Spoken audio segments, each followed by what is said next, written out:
अमृत संजीवन श्री धन्वन्तरि स्तोत्रम्। नमो नमो विश्व विभावनाय, नमो नमो लोक सुख प्रदाय, नमो नमो विश्व सृजेश्वराय, नमो नमो मुक्तिवर प्रदाय, नमो नमस्ते खिल लोकपाय,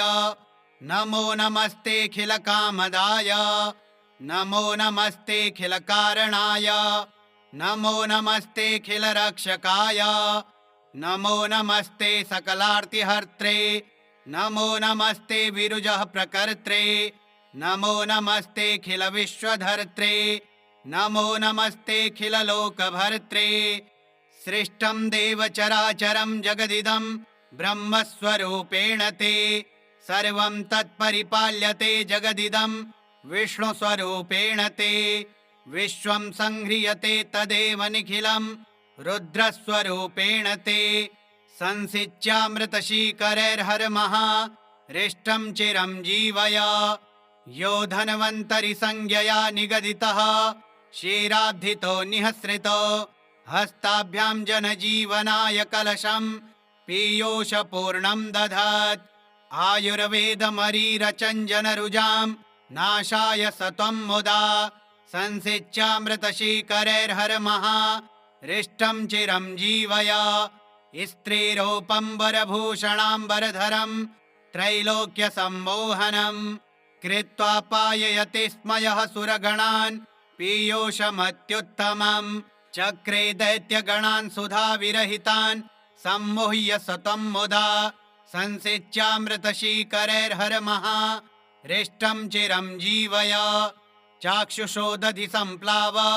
भूवेदपझशाकृते, सिञ्च सिञ्चामृतकणैः चिरं जीवय जीवय, पृष्ठमन्दरनिर्घोणा निद्राक्षकमठाकृते, सिञ्च सिञ्चामृतकणैः चिरं जीवय जीवय, धरोद्धार हिरण्याक्ष घातक्रोडाकृते प्रभो, सिञ्च सिञ्चामृतकणैः चिरं जीवय जीवय, भक्तत्रासविनाशात्ता चण्डत्वन्नृहरे विभो, सिञ्च सिञ्चामृतकणैः चिरं जीवय जीवय, याञ्चाच्छलबलित्रासा मुक्तनिर्जरवामना, सिञ्च सिञ्चामृतकणैः चिरं जीवय जीवय, क्षत्रियारण्यसञ्छेदा कुठारकररैणुका, सिञ्च सिञ्चामृतकणैः चिरं जीवय जीवय, रक्षो राजप्रतापाब्धे शोषणाशुगराघवा, सिञ्च सिञ्चामृतकणैः चिरं जीवय जीवय, भूभरासुरसन्दोहा कालाग्नेरुक्मिणीपते, सिञ्च सिञ्चामृतकणैः चिरं जीवय जीवय, वेदमार्गरता नरः विभ्रान्त्यै बुद्धरूपधृक्, सिञ्च सिञ्चामृतकणैः चिरं जीवय जीवय, कलिवर्णाश्रमास्पष्टा धर्मद्धर्यैकल्किरूपभाक्, सिञ्च सिञ्चामृतकणैः चिरं जीवय जीवय, असाध्याः कष्टसाध्याये महारोगा भयङ्कराः, छिन्धितानाशु चक्रेण चिरं जीवय जीवय, अल्पमृत्युं चापमृत्युं महोत्पातानुपद्रवान्, भिन्धि भिन्धि गदाघातैः चिरं जीवय जीवय, अहं न जाने किमपि त्वदन्यत्, समाश्रयेनाथ पदाम्बुजं ते, कुरुष्व तद्यन्मनसि स्थितं ते, सुकर्मणा केन समक्षमीयाम्, त्वमेव तातो जननी त्वमेव, त्वमेव नाथश्च त्वमेव बन्धुः, विद्याहीनागारकुलं त्वमेव, त्वमेव सर्वं मम देव देव, न मे पराधं प्रविलोकय प्रभो, पराधसिन्धोश्च दयानिधिस्त्वं, तातेन दुष्टोऽपि सुतः सुरक्षते, दयालुतातेव तु सर्वदास्मान्, अहः विस्मरनाथ न मां सदा, करुणया निजया परिपूरितः, भूय भवान्यदि मे न हि रक्षकः, कथमहो मम जीवनमत्र वै, दह दह कृपया त्वं व्याधिजालं विशालं, हर हर करवालं चाल्पमृत्योः करालं, निज जन परिपालं त्वां भजे भावयालं, कुरु कुरु बहुकालं जीवितं मे सदालम्। क्लीं श्रीं क्लीं श्रीं नमो भगवते जनार्दनाय सकलदुरितानि नाशय नाशय। श्रौं आरोग्यं कुरु कुरु। ह्रीं दीर्घमायुर्देहि स्वाहा। अस्य धारणतो जापात् अल्पमृत्युः प्रशाम्यते। गर्भरक्षाकरं स्त्रीणां बालानां जीवनं परम्। सर्वे रोगाः प्रशाम्यन्ते सर्वा बाधा प्रशाम्यते। कुदृष्टिजं भयं नश्येत् तथा प्रेतादिजं भयम्। नमो नमो विश्वविभावनाय नमो नमो लोकसुखप्रदाय नमो नमो विश्वसृजेश्वराय नमो नमो मुक्तिवरप्रदाय नमो नमस्तेऽखिललोकपाय नमो नमस्तेऽखिलकामदाय नमो नमस्तेऽखिलकारणाय नमो नमस्तेऽखिलरक्षकाय नमो नमस्ते सकलार्तिहर्त्रे नमो नमस्ते विरुजः प्रकर्त्रे नमो नमस्तेऽखिलविश्वधर्त्रे नमो नमस्तेऽखिललोकभर्त्रे। सृष्टं देवचराचरं जगदिदं ब्रह्मस्वरूपेण ते सर्वं तत्परिपाल्यते जगदिदं विष्णुस्वरूपेण ते। विश्वं संह्रियते तदेव निखिलं रुद्रस्वरूपेण ते। संसिच्यामृतशीकरैर्हरमः हृष्टं चिरं जीवय। यो धन्वन्तरि संज्ञया निगदितः क्षीराब्धितो निःसृतो हस्ताभ्यां जनजीवनाय कलशं पीयूषपूर्णं दधत्। आयुर्वेदमरीरचञ्जनरुजां नाशाय सत्वं मुदा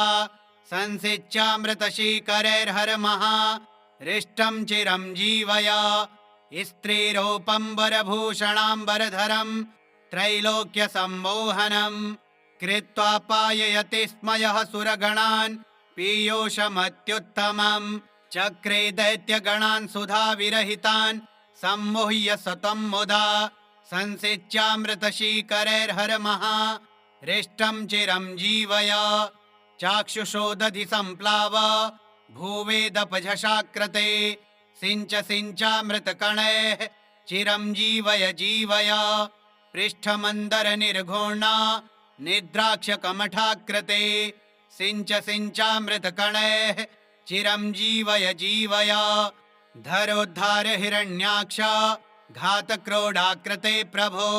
सिञ्च सिञ्चामृतकणैः चिरं जीवय जीवय। भक्तत्रासविनाशात्त चण्डत्वन्नृहरे विभो सिञ्च सिञ्चामृतकणैः चिरं जीवय जीवय। याञ्चाच्छलबलित्रास मुक्तनिर्जरवामन सिञ्च सिञ्चामृतकणैः चिरं जीवय जीवय। क्षत्रियारण्यसञ्छेदा कुठारकररैणुका सिञ्च सिञ्चामृतकणैः चिरं जीवय जीवय। रक्ष्यो राजप्रतापाब्धे शोषणाशुगराघव सिञ्च सिञ्चामृतकणैः चिरं जीवय जीवय। भूभरासुरसन्दोह कालाग्नेरुक्मिणीपते सिञ्च सिञ्चामृतकणैः चिरं जीवय जीवय। वेदमार्गरता नरः विभ्रान्त्यै बुद्धरूपधृक् सिञ्च सिञ्चामृतकणैः चिरं जीवय जीवय। कलिवर्णाश्रमा स्पष्ट धर्मद्धर्यैकल्किरूपभाक् सिञ्च सिञ्चामृतकणैः चिरं जीवय जीवय। असाध्याः कष्टसाध्याये महारोगा भयङ्कराः छिन्धितानाशु चक्रेण चिरं जीवय जीवय। अल्पमृत्युं चापमृत्युं महोत्पातानुपद्रवान् भिन्धि भिन्धि गदाघातैः चिरं जीवय जीवय। अहं न जाने किमपि त्वदन्यत् समाश्रयेनाथ पदाम्बुजं ते कुरुष्व तद्यन्मनसि स्थितं ते सुकर्मणा केन समक्षमीयाम्। त्वमेव तातो जननी त्वमेव त्वमेव नाथश्च त्वमेव बन्धुः विद्याहीनागारकुलं त्वमेव त्वमेव सर्वं मम देव देव न मे पराधं प्रविलोकय प्रभो पराधसिन्धोश्च दयानिधिस्त्वं तातेन दुष्टोऽपि सुतः सुरक्षते दयालुता तेऽवतु सर्वदास्मान् अहः विस्मरनाथ नमां सदा करुणया निजया परिपूरितः भूय भवान्यदि मे न हि रक्षकः कथमहो मम जीवनमत्र वै दह दह कृपया त्वं व्याधिजालं विशालं हर हर करवालं चाल्पमृत्योः करालं निज जन परिपालं त्वां भजे भावयालं कुरु कुरु बहुकालं जीवितं मे सदालं क्लीं श्रीं नमो भगवते जनार्दनाय सकलदुरितानि नाशय नाशय श्रौं आरोग्यं कुरु कुरु ह्रीं दीर्घमायुर्देहि स्वाहा अस्य धारणतो जापात् अल्पमृत्युः प्रशाम्यते गर्भरक्षाकरं स्त्रीणां बालानां जीवनं परं सर्वे रोगाः प्रशाम्यन्ते सर्वा बाधा प्रशाम्यते कुदृष्टिजं भयं नश्येत् तथा प्रेतादिजं भयं नमो नमो विश्वविभावनाय नमो नमो लोकसुखप्रदाय नमो नमो विश्वसृजेश्वराय नमो नमो मुक्तिवरप्रदाय नमो नमस्तेऽखिललोकपाय नमो नमस्तेऽखिलकामदाय नमो नमस्तेऽखिलकारणाय नमो नमस्तेऽखिलरक्षकाय नमो नमस्ते सकलार्तिहर्त्रे नमो नमस्ते विरुजः प्रकर्त्रे नमो नमस्तेऽखिलविश्वधर्त्रे नमो नमस्तेऽखिललोकभर्त्रे सृष्टं देवचराचरं जगदिदं ब्रह्मस्वरूपेण ते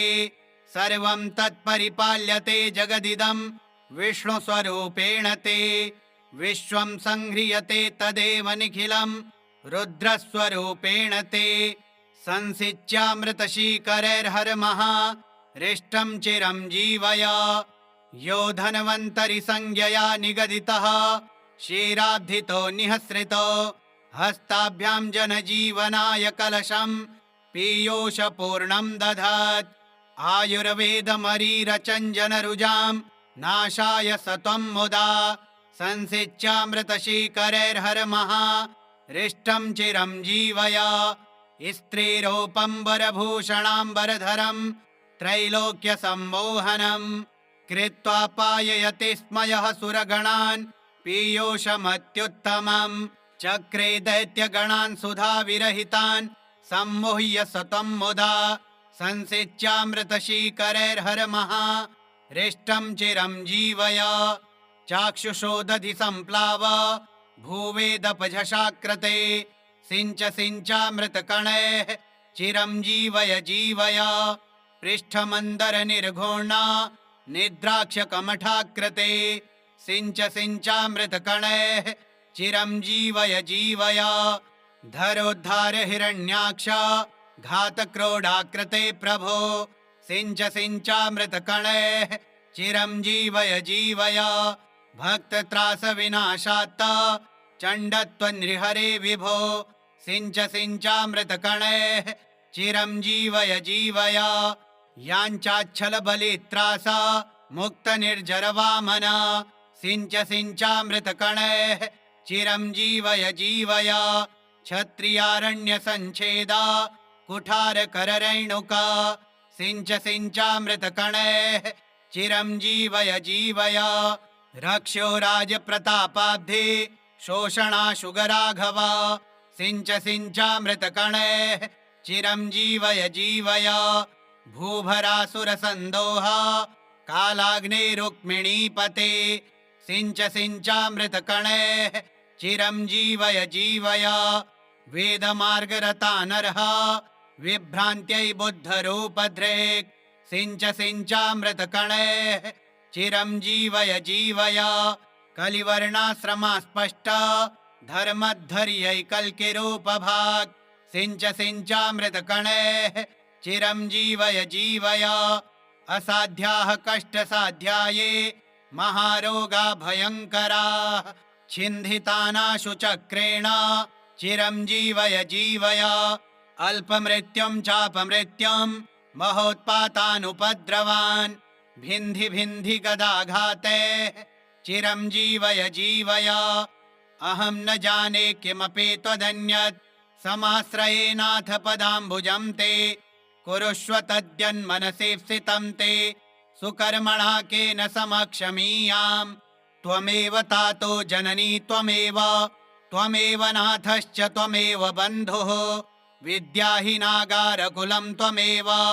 त्वमेव सर्वं मम देव देव न मे पराधं प्रविलोकय प्रभो पराधसिन्धोश्च दयानिधिस्त्वं तातेन दुष्टोऽपि सुतः सुरक्षते दयालुतातेव तु सर्वदास्मान् अहः विस्मरनाथ नमां सदा करुणया निजया परिपूरितः भूय भवान्यदि मे न हि रक्षकः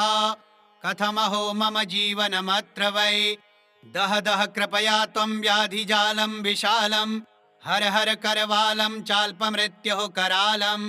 निज जन परिपालं त्वां भजे भावयालं कुरु कुरु बहुकालं जीवितं मे सदालं क्लीं श्रीं नमो भगवते जनार्दनाय सकलदुरितानि नाशय श्रौं आरोग्यं कुरु ह्रीं दीर्घमायुर्देहि स्वाहा अस्य धारणतो जापात् अल्पमृत्युः प्रशाम्यते गर्भरक्षाकरं स्त्रीणां बालानां जीवनं परं सर्वे रोगाः प्रशाम्यन्ते सर्वा बाधा प्रशाम्यते कुदृष्टिजं भयं नश्येत् तथा प्रेतादिजं भयं नमो नमो विश्वविभावनाय नमो नमो लोकसुखप्रदाय नमो नमो विश्वसृजेश्वराय नमो नमो मुक्तिवरप्रदाय नमो नमस्तेऽखिललोकपाय नमो नमस्तेऽखिलकामदाय नमो नमस्तेऽखिलकारणाय नमो नमस्तेऽखिलरक्षकाय नमो नमस्ते सकलार्तिहर्त्रे नमो नमस्ते विरुजः प्रकर्त्रे नमो नमस्तेऽखिलविश्वधर्त्रे नमो नमस्तेऽखिललोकभर्त्रे सृष्टं देवचराचरं जगदिदं ब्रह्मस्वरूपेण ते सर्वं तत्परिपाल्यते जगदिदं विष्णुस्वरूपेण ते विश्वं संह्रियते तदेव निखिलं रुद्रस्वरूपेण ते संसिच्यामृतशीकरैर्हरमः हृष्टं चिरं जीवय यो धन्वन्तरि संज्ञया निगदितः क्षीराब्धितो निःसृतो हस्ताभ्यां जनजीवनाय कलशं पीयूषपूर्णं दधात् आयुर्वेदमरीरचञ्जनरुजां नाशाय सत्वं मुदा संसिच्यामृतशीकरैर्हरमः हृष्टं चिरं जीवय स्त्रीरूपम्बरभूषणाम्बरधरं त्रैलोक्यसम्मोहनं कृत्वा पाययति स्म यः सुरगणान् पीयूषमत्युत्तमं चक्रे दैत्यगणान् सुधाविरहितान् सम्मुह्य सत्वं मुदा संसिच्यामृतशीकरैर्हरमः हृष्टं चिरं जीवय चाक्षुषोदधि सम्प्लाव भूवेदपझषाकृते सिञ्चामृतकणैः चिरं जीवय जीवय पृष्ठमन्दरनिर्घोणा निद्राक्षकमठाकृते सिञ्चामृतकणैः चिरं जीवय जीवय धरोद्धार हिरण्याक्ष घातक्रोडाकृते प्रभो सिञ्चामृतकणैः चिरं जीवय जीवय भक्तत्रासविनाशात्त चण्डत्वन्नृहरे विभो सिञ्चामृतकणैः चिरं जीवय जीवय याञ्चाच्छलबलित्रास मुक्तनिर्जरवामन सिञ्चामृतकणैः चिरं जीवय जीवय क्षत्रियारण्यसञ्छेदा कुठारकररैणुका सिञ्चामृतकणैः चिरं जीवय जीवय रक्ष्यो राजप्रतापाब्धे शोषणाशुगराघव सिञ्चामृतकणैः चिरं जीवय जीवय भूभरासुरसन्दोहा कालाग्ने रुक्मिणीपते सिञ्च सिञ्चामृतकणैः चिरं जीवय जीवय वेदमार्गरतानर्ह विभ्रान्त्यै बुद्धरूपधृक् सिञ्च सिञ्चामृतकणैः चिरं जीवय जीवय कलिवर्णाश्रमा स्पष्ट धर्मधर्यैकल्किरूपभाक् सिञ्च सिञ्चामृतकणैः चिरं जीवय जीवय असाध्याः कष्टसाध्याये महारोगा भयङ्कराः छिन्धितानाशु चक्रेण चिरं जीवय जीवय अल्पमृत्युं चापमृत्युं महोत्पातानुपद्रवान् भिन्धि भिन्धि गदाघातैः चिरं जीवय जीवय अहं न जाने किमपि त्वदन्यत् समाश्रयेनाथ पदाम्बुजं ते कुरुष्व तद्यन्मनसि स्थितं ते सुकर्मणा केन समक्षमीयाम् त्वमेव तातो जननी त्वमेव नाथश्च त्वमेव बन्धुः विद्याहि नागारकुलं त्वमेव सर्वं मम देव देव न मे पराधं प्रविलोकय प्रभो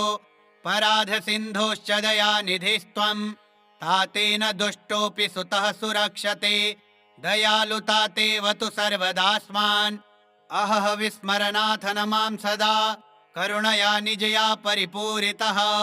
भूय भवान्यदि मे न हि रक्षकः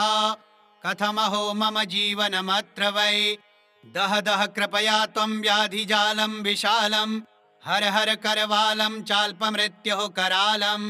निज जन परिपालं त्वां भजे भावयालं कुरु कुरु बहुकालं जीवितं मे सदालं क्लीं श्रीं नमो भगवते जनार्दनाय सकलदुरितानि नाशय नाशय श्रौं आरोग्यं कुरु कुरु ह्रीं दीर्घमायुर्देहि स्वाहा अस्य धारणतो जापात् अल्पमृत्युः प्रशाम्यते गर्भरक्षाकरं स्त्रीणां बालानां जीवनं परं सर्वे रोगाः प्रशाम्यन्ते सर्वा बाधा प्रशाम्यते कुदृष्टिजं भयं नश्येत् तथा प्रेतादिजं भयं नमो नमो विश्वविभावनाय नमो नमो लोकसुखप्रदाय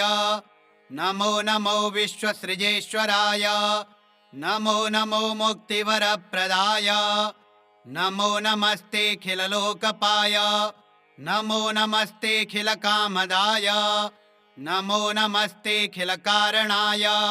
नमो नमस्तेऽखिलरक्षकाय नमो नमस्ते सकलार्तिहर्त्रे नमो नमस्ते विरुजः प्रकर्त्रे नमो नमस्तेऽखिलविश्वधर्त्रे नमो नमस्तेऽखिललोकभर्त्रे सृष्टं देवचराचरं जगदिदं ब्रह्मस्वरूपेण ते सर्वं तत्परिपाल्यते जगदिदं विष्णुस्वरूपेण ते विश्वं संह्रियते तदेव निखिलं रुद्रस्वरूपेण ते संसिच्यामृतशीकरैर्हरमः हृष्टं चिरं जीवय यो धन्वन्तरि संज्ञया निगदितः क्षीराब्धितो निःसृतो हस्ताभ्यां जनजीवनाय कलशं पीयूषपूर्णं दधात् आयुर्वेदमरीरचञ्जनरुजां नाशाय सत्वं मुदा संसिच्यामृतशीकरैर्हरमः हृष्टं चिरं जीवय स्त्रीरूपम्बरभूषणाम्बरधरं त्रैलोक्यसम्मोहनं कृत्वा पाययति स्म यः सुरगणान् पीयूषमत्युत्तमं चक्रे दैत्यगणान् सुधाविरहितान् सम्मुह्य सत्वं मुदा संसिच्यामृतशीकरैर्हरमः हृष्टं चिरं जीवय चाक्षुषोदधि सम्प्लाव भूवेदपझशाकृते सिञ्च सिञ्चामृतकणैः चिरं जीवय जीवय पृष्ठमन्दरनिर्घोणा निद्राक्षकमठाकृते सिञ्च सिञ्चामृतकणैः चिरं जीवय जीवय धरोद्धार हिरण्याक्ष घातक्रोडाकृते प्रभो सिञ्च सिञ्चामृतकणैः चिरं जीवय जीवय भक्तत्रासविनाशात्त चण्डत्वनृहरे विभो सिञ्च सिञ्चामृतकणैः चिरं जीवय जीवय याञ्चाच्छलबलित्रासा मुक्तनिर्जरवामना सिञ्च सिञ्चामृतकणैः चिरं जीवय जीवय क्षत्रियारण्यसञ्छेदा कुठारकररैणुका सिञ्च सिञ्चामृतकणैः चिरं जीवय जीवय रक्ष्यो राजप्रतापाब्धे शोषणाशुगराघवा सिञ्च सिञ्चामृतकणैः चिरं जीवय जीवय भूभरासुरसन्दोहा कालाग्नेरुक्मिणीपते सिञ्च सिञ्चामृतकणैः चिरं जीवय जीवय वेदमार्गरता नरः विभ्रान्त्यै बुद्धरूपधृक् सिञ्च सिञ्चामृतकणैः चिरं जीवय जीवय कलिवर्णाश्रमास्पष्ट धर्मद्धर्यैकल्किरूपभाक् सिञ्च सिञ्चामृतकणैः चिरं जीवय जीवय असाध्याः कष्टसाध्याये महारोगा भयङ्कराः छिन्धितानाशु चक्रेण चिरं जीवय जीवय अल्पमृत्युं चापमृत्युं महोत्पातानुपद्रवान् भिन्धि भिन्धि गदाघाते चिरं जीवय जीवय अहं न जाने किमपि त्वदन्यत् समाश्रयेनाथ पदाम्बुजं ते कुरुष्व तद्यन्मनसि स्थितं ते सुकर्मणा केन समक्षमीयाम् त्वमेव तातो जननी त्वमेव नाथश्च त्वमेव बन्धुः विद्याहीनागारकुलं त्वमेव सर्वं मम देव देव न मे पराधं प्रविलोकय प्रभो पराधसिन्धोश्च दयानिधिस्त्वं तातेन दुष्टोऽपि सुतः सुरक्षते दयालुतातेव तु सर्वदास्मान् अहः विस्मरनाथ नमां सदा करुणया निजया परिपूरितः भूय भवान्यदि मे न हि रक्षकः कथमहो मम जीवनमत्र वै दह दह कृपया त्वं व्याधिजालं विशालं हर हर करवालं चाल्पमृत्युः करालं निजजन परिपालं त्वां भजे भावयालं कुरु कुरु बहुकालं जीवितं मे सदालं क्लीं श्रीं नमो भगवते जनार्दनाय सकलदुरितानि नाशय नाशय श्रौं आरोग्यं कुरु कुरु ह्रीं दीर्घमायुर्देहि स्वाहा अस्य धारणतो जापात् अल्पमृत्युः प्रशाम्यते गर्भरक्षाकरं स्त्रीणां बालानां जीवनं परं सर्वे रोगाः प्रशाम्यन्ते सर्वा बाधा प्रशाम्यते कुदृष्टिजं भयं नश्येत् तथा प्रेतादिजं भयं नमो नमो विश्वविभावनाय नमो नमो लोकसुखप्रदाय नमो नमो विश्वसृजेश्वराय नमो नमो मुक्तिवरप्रदाय नमो नमस्तेऽखिललोकपाय नमो नमस्तेऽखिलकामदाय नमो नमस्तेऽखिलकारणाय नमो नमस्तेऽखिलरक्षकाय नमो नमस्ते सकलार्तिहर्त्रे नमो नमस्ते विरुजः प्रकर्त्रे नमो नमस्तेऽखिलविश्वधर्त्रे नमो नमस्तेऽखिललोकभर्त्रे सृष्टं देवचराचरं जगदिदं ब्रह्मस्वरूपेण ते सर्वं तत्परिपाल्यते जगदिदं विष्णुस्वरूपेण ते विश्वं संह्रियते तदेव निखिलं रुद्रस्वरूपेण ते संसिच्यामृतशीकरैर्हरमः हृष्टं चिरं जीवय यो धन्वन्तरि संज्ञया निगदितः क्षीराब्धितो निःसृतो हस्ताभ्यां जनजीवनाय कलशं पीयूषपूर्णं दधात् आयुर्वेदमरीरचञ्जनरुजां नाशाय सत्वं मुदा संसिच्यामृतशीकरैर्हरमः हृष्टं चिरं जीवय स्त्रीरूपम्बरभूषणाम्बरधरं त्रैलोक्यसम्मोहनं कृत्वा पाययति स्म यः सुरगणान् पीयूषमत्युत्तमं चक्रे दैत्यगणान् सुधाविरहितान् सम्मुह्य सतं मुदा संसिच्यामृतशीकरैर्हरमः हृष्टं चिरं जीवय चाक्षुषो दधि सम्प्लाव भूवेदपझशाकृते सिञ्च सिञ्चामृतकणैः चिरं जीवय जीवय पृष्ठमन्दर निर्घोणा निद्राक्षकमठाकृते सिञ्च सिञ्चामृतकणैः चिरं जीवय जीवय धरोद्धार हिरण्याक्ष घातक्रोडाकृते प्रभो सिञ्च सिञ्चामृतकणैः चिरं जीवय जीवय भक्तत्रासविनाशात्त चण्डत्वन्नृहरे विभो सिञ्च सिञ्चामृतकणैः चिरं जीवय जीवय याञ्चाच्छलबलित्रास मुक्तनिर्जरवामन सिञ्च सिञ्चामृतकणैः चिरं जीवय जीवय क्षत्रियारण्यसञ्छेदा कुठारकररेणुका सिञ्च सिञ्चामृतकणैः चिरं जीवय जीवय रक्ष्यो राजप्रतापाब्धे शोषणाशुगराघव सिञ्च सिञ्चामृतकणैः चिरं जीवय जीवय भूभरासुरसन्दोह कालाग्नेरुक्मिणीपते सिञ्च सिञ्चामृतकणैः चिरं जीवय जीवय वेदमार्गरता नरः विभ्रान्त्यै बुद्धरूपधृक् सिञ्च सिञ्चामृतकणैः चिरं जीवय जीवय कलिवर्णाश्रमास्पष्ट धर्मद्धर्यैकल्किरूपभाक् सिञ्च सिञ्चामृतकणैः चिरं जीवय जीवय असाध्याः कष्टसाध्याये महारोगा भयङ्कराः छिन्धितानाशु चक्रेण चिरं जीवय जीवय अल्पमृत्युं चापमृत्युं महोत्पातानुपद्रवान् भिन्धि भिन्धि गदाघाते चिरं जीवय जीवय अहं न जाने किमपि त्वदन्यत् समाश्रयेनाथ पदाम्बुजं ते कुरुष्व तद्यन्मनसि स्थितं ते सुकर्मणा केन समक्षमीयाम् त्वमेव तातो जननी त्वमेव नाथश्च त्वमेव बन्धुः विद्याहीनागारकुलं त्वमेव सर्वं मम देव देव न मे पराधं प्रविलोकय प्रभो पराधसिन्धोश्च दयानिधिस्त्वं तातेन दुष्टोऽपि सुतः सुरक्षते दयालुतातेव तु सर्वदास्मान् अहः विस्मरनाथ नमां सदा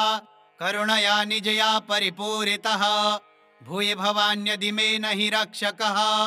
कथमहो मम जीवनमत्र वै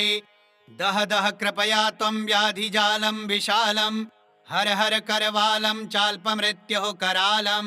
निजजन परिपालं त्वां भजे भावयालं कुरु कुरु बहुकालं जीवितं मे सदालं क्लीं श्रीं नमो भगवते जनार्दनाय सकलदुरितानि नाशय नाशय श्रौं आरोग्यं कुरु कुरु ह्रीं दीर्घमायुर्देहि स्वाहा अस्य धारणतो जापात् अल्पमृत्युः प्रशाम्यते गर्भरक्षाकरं स्त्रीणां बालानां जीवनं परं सर्वे रोगाः प्रशाम्यन्ते सर्वा बाधा प्रशाम्यते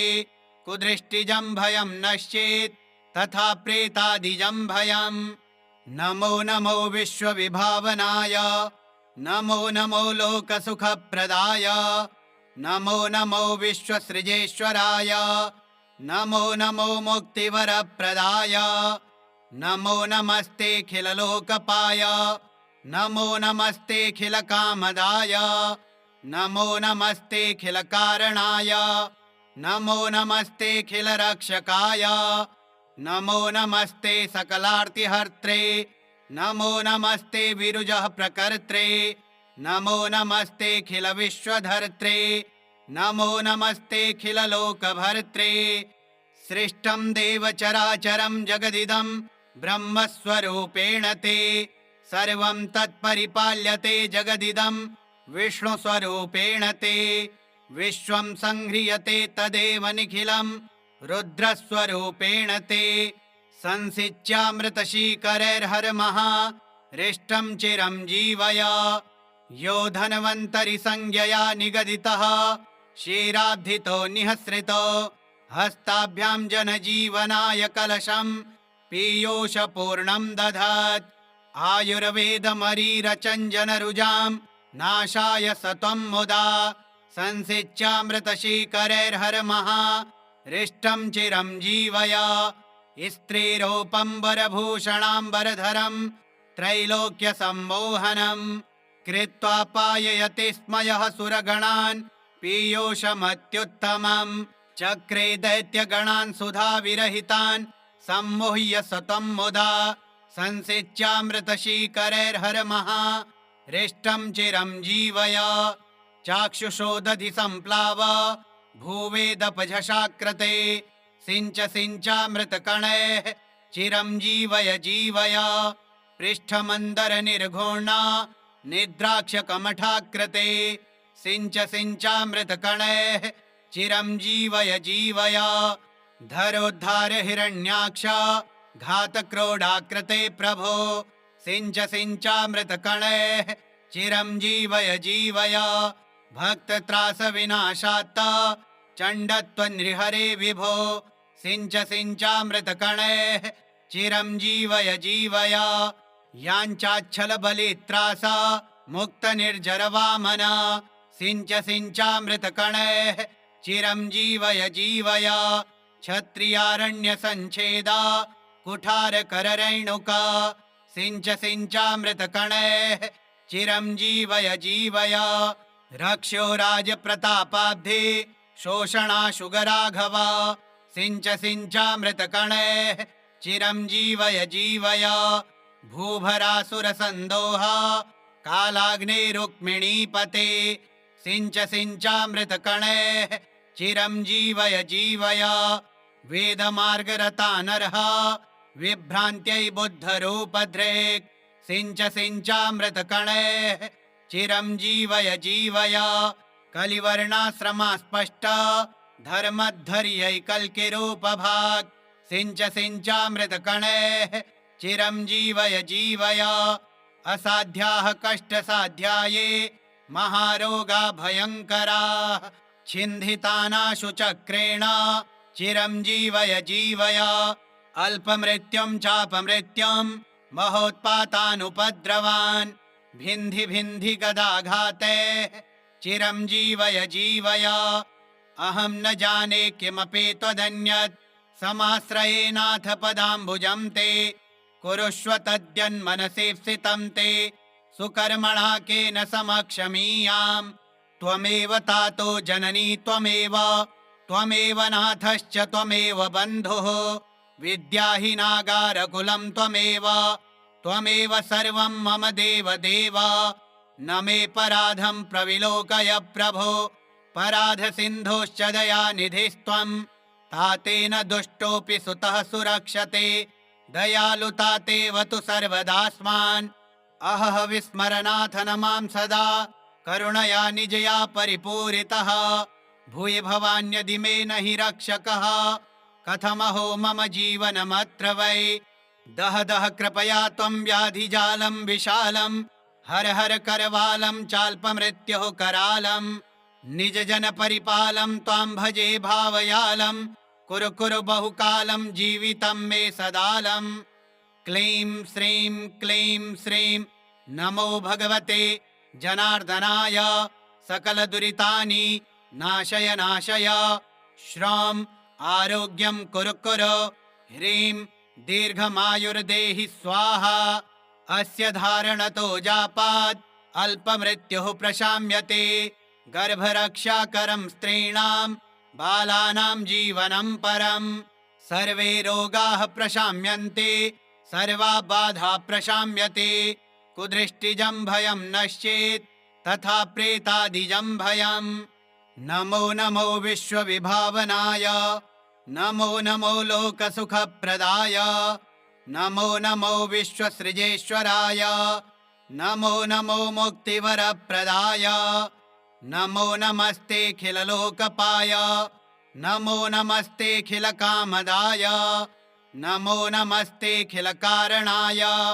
नमो नमस्तेऽखिलरक्षकाय नमो नमस्ते सकलार्तिहर्त्रे नमो नमस्ते विरुजः प्रकर्त्रे नमो नमस्तेऽखिल विश्वधर्त्रे नमो नमस्तेऽखिल लोकभर्त्रे सृष्टं देव चराचरं जगदिदं ब्रह्मस्वरूपेण ते सर्वं तत्परिपाल्यते जगदिदं विष्णुस्वरूपेण ते विश्वं संह्रियते तदेव निखिलं रुद्रस्वरूपेण ते संसिच्यामृतशीकरैर्हरमः हृष्टं चिरं जीवय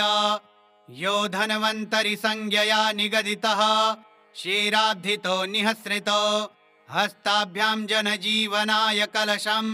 पीयूषपूर्णं दधत् आयुर्वेदमरीरचञ्जनरुजां नाशाय सत्वं मुदा संसिच्यामृतशीकरैर्हरमः हृष्टं चिरं जीवय स्त्रीरूपम्बरभूषणाम्बरधरं त्रैलोक्यसम्मोहनं कृत्वा पाययति स्म यः सुरगणान् पीयूषमत्युत्तमम् चक्रे दैत्यगणान् सुधाविरहितान् सम्मुह्य सत्वं मुदा संसिच्यामृतशीकरैर्हरमः हृष्टं चिरं जीवय चाक्षुषोदधि सम्प्लाव भूवेदपझषाकृते सिञ्च सिञ्चामृतकणैः चिरं जीवय जीवय पृष्ठमन्दरनिर्घोणा निद्राक्षकमठाकृते सिञ्च सिञ्चामृतकणैः चिरं जीवय जीवय धरोद्धार हिरण्याक्ष घातक्रोडाकृते प्रभो सिञ्च सिञ्चामृतकणैः चिरं जीवय जीवय भक्तत्रासविनाशात्त चण्डत्वन्नृहरे विभो सिञ्च सिञ्चामृतकणैः चिरं जीवय जीवय याञ्चाच्छलबलित्रास मुक्तनिर्जरवामन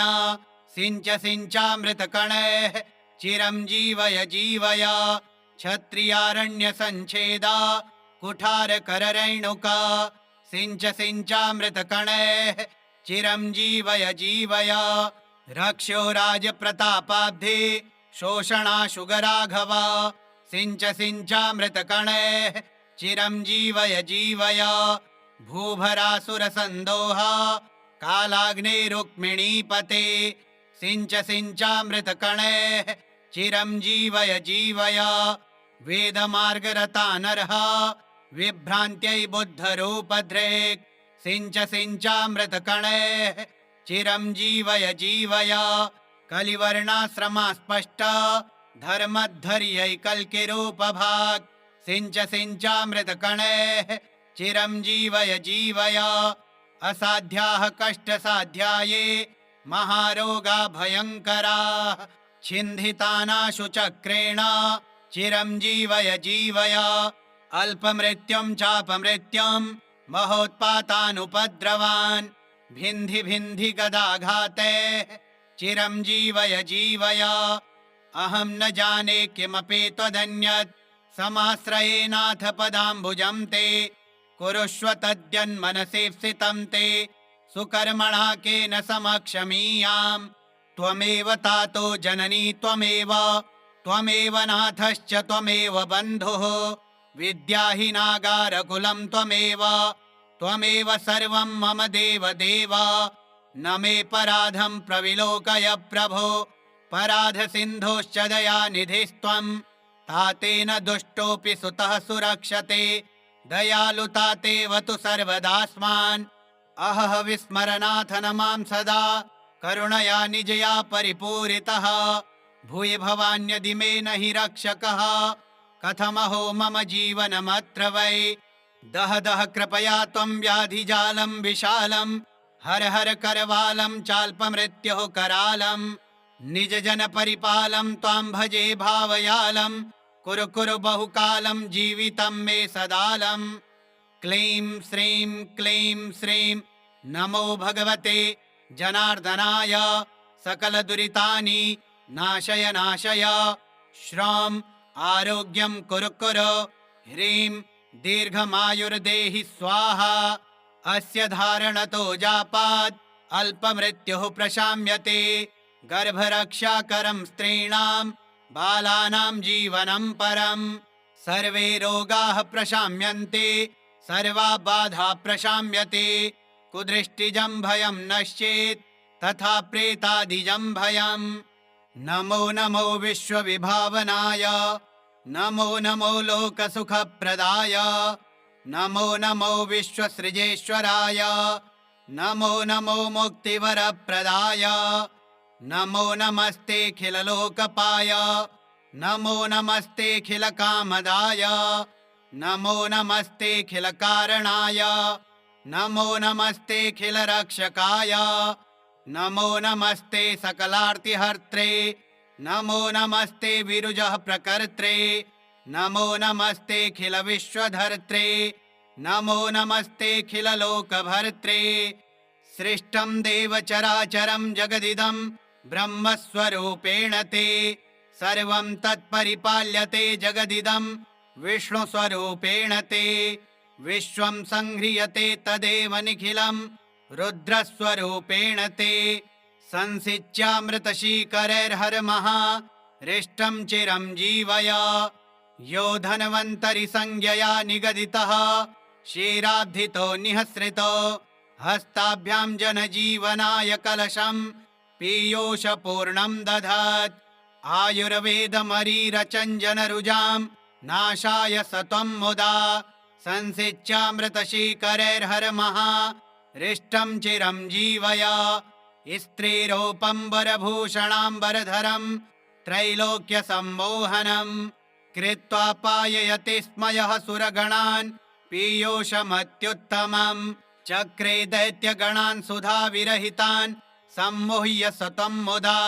संसिच्यामृतशीकरैर्हरमः रिष्टं चिरं जीवय चाक्षुषोदधि सम्प्लाव भूवेदपझशाकृते सिञ्च सिञ्चामृतकणैः चिरं जीवय जीवय पृष्ठमन्दरनिर्घोणा निद्राक्षकमठाकृते सिञ्च सिञ्चामृतकणैः चिरं जीवय जीवय धरोद्धार हिरण्याक्ष घातक्रोडाकृते प्रभो सिञ्च सिञ्चामृतकणैः चिरं जीवय जीवय भक्तत्रासविनाशात्त चण्डत्वन्नृहरे विभो सिञ्च सिञ्चामृतकणैः चिरं जीवय जीवय याञ्चाच्छलबलित्रास मुक्तनिर्जरवामन सिञ्च सिञ्चामृतकणैः चिरं जीवय जीवय क्षत्रियारण्यसञ्छेदा कुठारकररैणुका सिञ्च सिञ्चामृतकणैः चिरं जीवय जीवय रक्षो राजप्रतापाब्धि शोषणाशुगराघव सिञ्च सिञ्चामृतकणैः चिरं जीवय जीवय भूभरासुरसन्दोह कालाग्नेरुक्मिणीपते सिञ्च सिञ्चामृतकणैः चिरं जीवय जीवय वेदमार्गरता नरः विभ्रान्त्यै बुद्धरूपधृक् सिञ्च सिञ्चामृतकणैः चिरं जीवय जीवय कलिवर्णाश्रमास्पष्ट धर्मद्धर्यैकल्किरूपभाक् सिञ्च सिञ्चामृतकणैः चिरं जीवय जीवय असाध्याः कष्टसाध्याये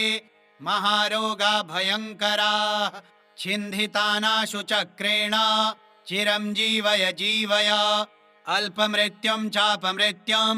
महोत्पातानुपद्रवान् भिन्धि भिन्धि गदाघातैः